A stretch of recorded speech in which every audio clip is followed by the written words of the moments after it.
Hi, I'm Andrew Shearer, and you're watching Talking Through the Trailers, brought to you by OnlineAthens.com.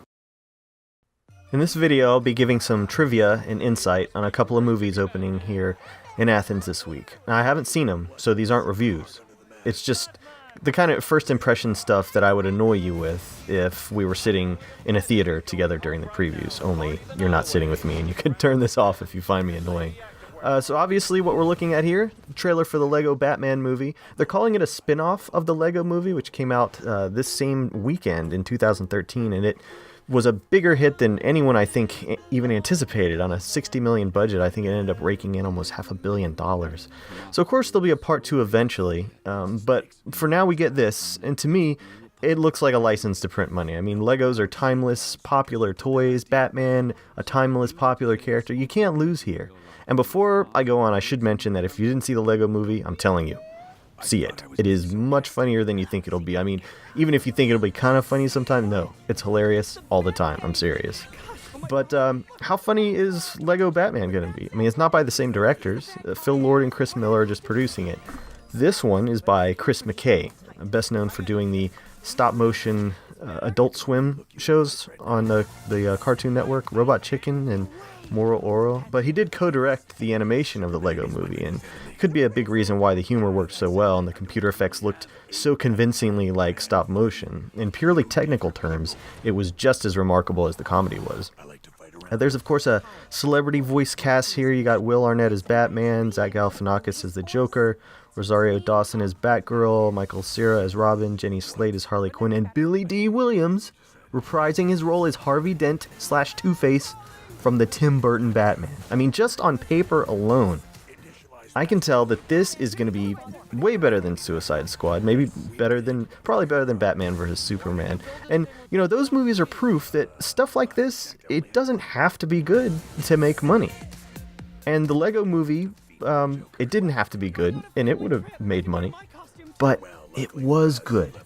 And this looks good too. I have a good feeling about Mr. Lego Batman here. I mean, I think it looks good. Now, before I talk about this movie, I want to briefly mention the movie I wanted to talk about, which is a film called The Handmaiden, also opening this weekend in Athens. I couldn't get a hold of the trailer for it, but it is the latest movie from director Chan-wook Park, the guy who made Stoker and Thirst. He's a modern suspense master, and The Handmaiden is amazing.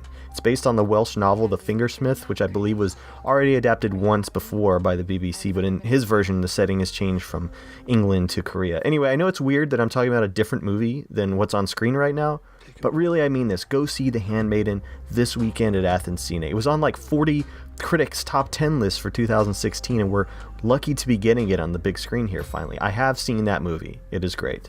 A movie that won a different kind of acclaim was 50 Shades of Grey, which came out in 2015 and went on to win 5 Golden Raspberry Awards, including Worst Picture, Worst Actor for Jamie Dornan, who plays Christian Grey, and Worst Actress for Dakota Johnson, daughter of Don Johnson and Melanie Griffith.